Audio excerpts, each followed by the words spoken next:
শুকরিয়া যে আল্লাহ আপনাদিগকে আমাকে এখন পর্যন্ত নেক হায়াত দারাজ করছেন। আমাদের প্রান্তে আলহামদুলিল্লাহ। সম্মানিত হাজিরিন, মরহুম হাসানের বয়সী লোক আমার বেশি বয়সের লোক আছে না? আছে। আমি মনে উঠমু সবাই উঠমু সবাই বোঝেন, মুখে কন না অন্তরে কন, সবাই কবরবাসীর যাত্রী হব, সবার সামনে আমরা বিশ্বাস করি না মুখে বলি। সম্মানিত হাজিরিন, যারা বিশ্বাস করি তারা মুসলমান। তারা কি? তারা অন্তরে বিশ্বাস করি তারা মুসলমান। জানি না আমি এখানে কতজন মুসলমান, কারা মুসলমান এই কথা বন্ধ করেন। আল্লাহ ভালো জানেন। আমরা মহান রব্বুল আলামিনের ফরজে আইন ফজরের নামাজ ইচ্ছে করিয়া যারা ছাড়িয়ে দিছি, নামাজ পড়তে পারতাম নামাজ পড়ি নাই, তারা এই জানাজায় যারা দাঁড়াইছেন দোয়ার জন্য, আসলে আপনার জন্য গজব হবে। আপনি মুসলমান না, আপনি ইহুদি নাসারার কাতারে। মুসলমান মুখে স্বীকার করেন না কাজে হবে?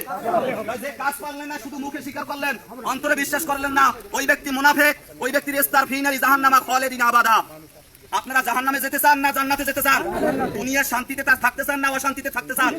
আমরা মুসলমান নামাজ পড়ি, সুদ ছাড়তে পারলাম না, ঘুষ ছাড়তে পারলাম না, অন্যের কুট কথা গীবাত ছাড়তে পারলাম না। আপনি মুনাফিক, মুনাফিক, মুনাফিক। আপনার স্থান ফি নারি জাহান্নামা খালিদিন আবাদা। আপনাকে আল্লাহ পাক রব্বুল আলামিন সুপারিশ করবে না।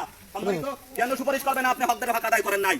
হাজিরিন, হকদারের হক কি শুধু টাকা জমি, এই টাকা পয়সা না, আপনার কথা, আপনার কাজ, আপনার সিরাত, আপনার সুরাত, আপনার চলাফেরা। আপনি মুসলমান, আপনার গায়গুন ইহুদি নাসারার ঘ্রাণ আসতেছে, আপনার ভিতরে সালাম নাই, আপনার ভিতরে কালাম নাই, আপনার ভিতরে নরমতা নাই, আপনার ভিতরে ভদ্রতা নাই। আপনি রাসূলের উম্মত, রাসূলের উম্মত হইলে এগুলি থাকতে হবে না? ভাইরা কথায় বেজার হইছেন? আমি আপনাদের আবারও অনুরোধ করি, এই হাসানের চেয়ে বেশি বয়সী লোক আছে, এই অবস্থা যদি আপনাকে কবুল করতে, তা আপনার কবরের বয়স 5 বছর হইতে, অথবা 10 বছর হইতে, অথবা 20 বছর হইতে। আল্লাহ এখন পর্যন্ত যে সুস্থ রাখছে, এরপর আর নিয়ামত হইতে পারে না, এরপর আর নিয়ামত থাকতে পারে না। আমি আপনাদের অনুরোধ করি, কেউ দুনিয়ার পিছে ঘুরিয়েন না, সুদ খাইয়েন না, ঘুষ খাইয়েন না, ব্যভিচারী করিয়েন না, বিবাদ করিয়েন না, মুনাফিক হইয়া কবরে যাইয়েন না, ঈমান নিয়া মুসলমান হইয়া কবরে যাইয়েন। হাজিরিন, 946 জনের নিয়ে গোসল, সুবহানাল্লাহ। 50 জন আরো একজন যদি নসিবে থাকে, এই যে পূর্ব কাউনিয়া মারা গেছে। হাজিরিন, কেউ দুনিয়ার সম্পদ দিই নাই, আপনি আমার দেবে না, দেবে। আমি আবার অনুরোধ করি, দুনিয়ার পিছে ঘুরিয়েন না।